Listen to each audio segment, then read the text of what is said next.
It's taken me a while to write what I've written here, um, something that's come straight out of the heart, and you'll see exactly why I say this. It starts like this: Ruler of fear, ruler of our actions, ruler of the world. COVID, the unseen threat that rules our lives. When I started thinking of what and how to express the deluge of thoughts that was rising inside, it was a mixture of opinions, a lot of negative feeling, and an equal amount of positive, forward looking hopes. And then, like I have always said before, a hand of the one from above appeared. I miraculously came across this beautiful quote from one of the most prominent individuals this great country has shaped. No one has even come close to the persona he has left behind in the recent years. Dr. APJ Abdul Kalam said this while addressing the Parliament of the European Union in 2016. This was the most apt opening for something that we are about to discuss today. He said, "Where there is righteousness in the heart, there is beauty in the character. When there is beauty in the character, there is harmony in the home. When there is harmony in the home, there is order in the nation. And when there is order in the nation, there is peace in the world." His words undoubtedly ring numerous bells in the unique situation we as a world find ourselves in right now, facing a once in a century pandemic that threatens to destroy not just our free lives, but also our free direction of thought.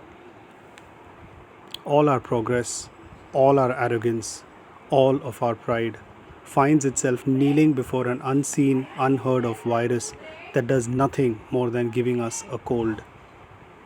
So, in this backdrop, I have been trying hard to seek and find the reason for such a situation.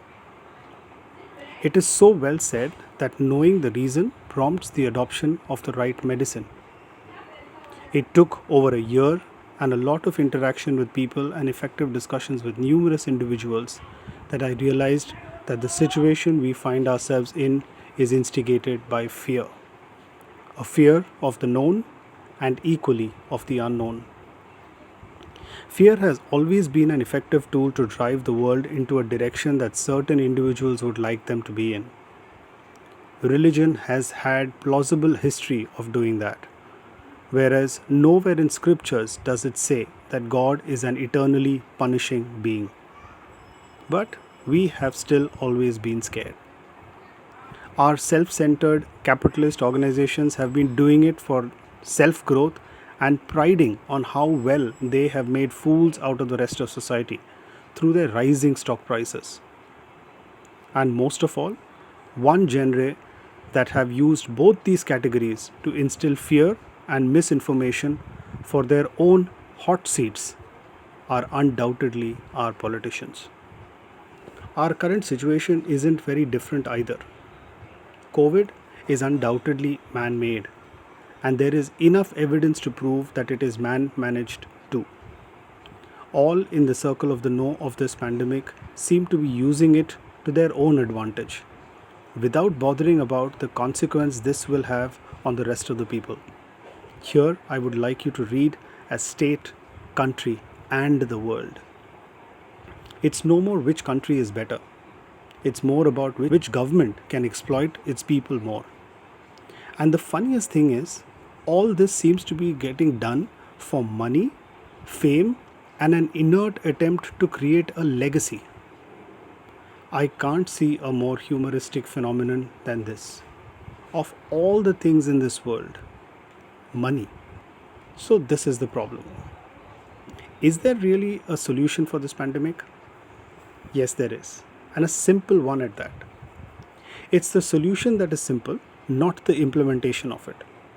Because the implementation of the solution needs not just a shift in our thinking, but also a huge shift in our value system. This kind of change is not acceptable to the world we live in today, as it tilts the balance of thinking in the right direction. And that, my dear friends, is counterproductive to the money making racket that we have so painstakingly created and nurtured. The solution is also based in the problem itself. fear. It is the solution that we all need to be focused on. Be afraid, but not for yourself or your family, but for once thinking about other people around us before thinking about ourselves.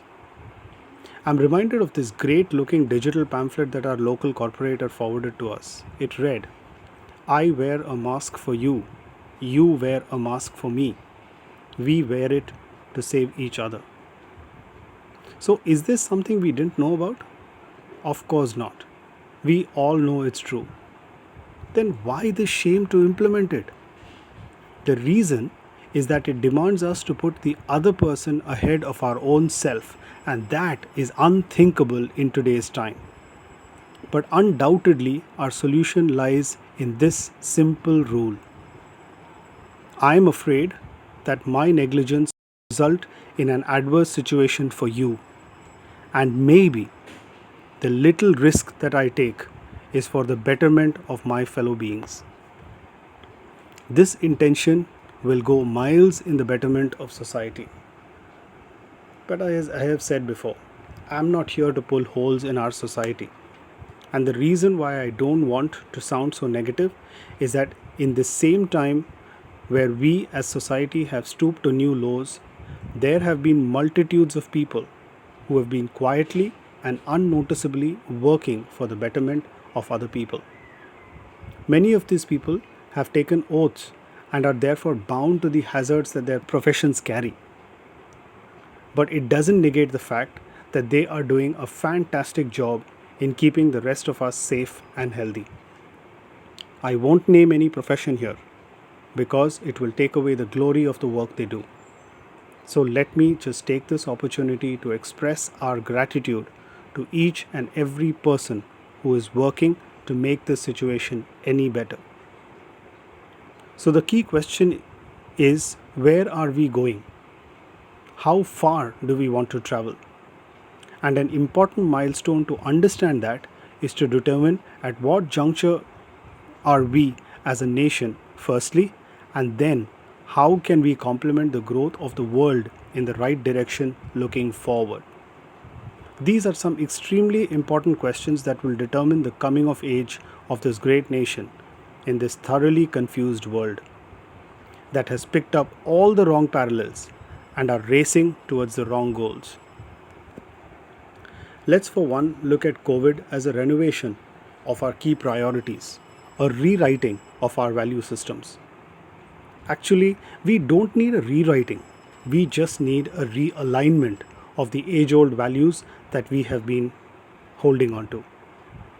Here, I'm strongly reminded of the discussion I heard at the India Economic Conclave between Sanjeev Sanyal, the economic advisor to the PMO, and Nassim Nicholas Taleb, a revolutionary economist and complex theory believer, about how this current COVID experience and our emphasis on preserving and guarding our senior citizens has cemented India as a global powerhouse due to its cultural lineage. Although we haven't lost our way in following our values, over the last few weeks we have definitely put our guard down, and the results are here for us to see. We were misled into believing that Indians as a race are better equipped on immunity and fighting the virus, and that thought brought in complacency. But the battle isn't lost yet. Let's go back to our age-old belief of putting our neighbor before our own betterment, and that will ensure that we as a nation will have a greater chance to outrun this pandemic.